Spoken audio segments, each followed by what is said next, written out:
on.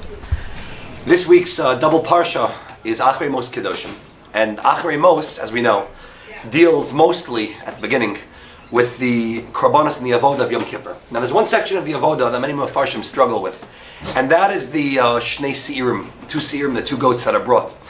The Torah tells us v'lakach es shnei seirim, two goats are taken, v'hemid osam, and they're brought l'fnei Hashem Pesach Oel Moed. They're brought to Oel Moed. V'nas and Aaron al shnei seirim. Aaron HaKohen puts on the seirim a lottery. Goralos, goral echad la Hashem, v'goral echad la Azazel. One goat is chosen as being brought la Hashem, and one is brought la Azazel, whatever that means. And the avodah continues and discusses v'hikriv Aaron es seir asher aleh, that the Allah v'goral la Hashem v'asau chatas. The goral, the goat that gets chosen for Hashem, is brought as a regular korban chatas, relatively.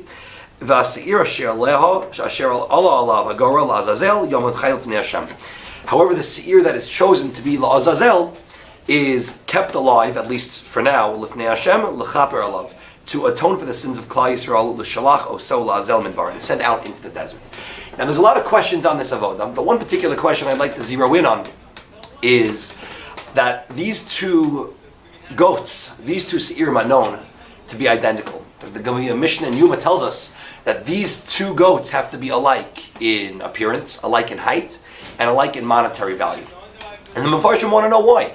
Why is it if one korban is going to go la Hashem and one korban is going to go la Azazel? I understand that we need two different korbanos. Why is it these two korbanos have to start off with similar appearance, similar height, and similar cost?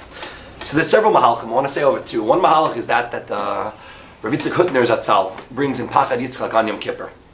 And the mahalach, he explains as follows. Why do these two goats have to be similar, identical from the beginning? He explains that in order to differentiate between two different individuals or two different items, you need to have them on the same playing field. They need to look, sound, cost, weigh exactly alike for them to seem identical. And at that point, that's really when you make your discrepancy. That's when you try to make your distinction between one and the other. These two goats start off exactly identical, and yet their paths end up totally different. He wants to say this is a message for Ruchnius. Everybody can attribute who they are and where they come from in their backgrounds as explanations to their behavior, and they can blame their mistakes and blame their problems on their background.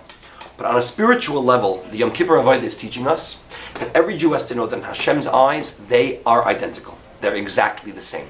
Even though you might be able to accomplish a different amount that somebody else can accomplish, in the eyes of Hashem, each and every Jew is the same in that they can reach 100% of their potential. That's the lesson.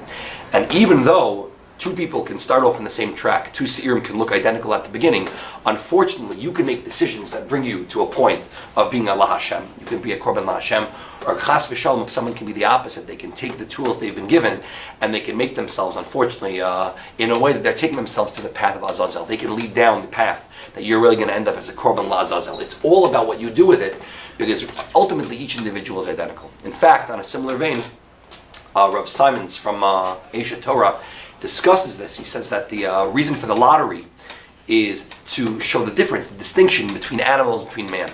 These animals can look exactly the same, while fate or a lottery might determine which animal goes to Hashem and which animal goes to La'azazel. He says, by human beings, you have to know it's not that way. There's no lottery involved. We start off the same. By human beings, you don't blame it on fate and you don't blame it on a lottery. It's you that's going to choose if you'll be that seer that ends up in the path of Hashem, or that seer that ends up chas v'shalom in the track of Azazel. Have a great Shabbos.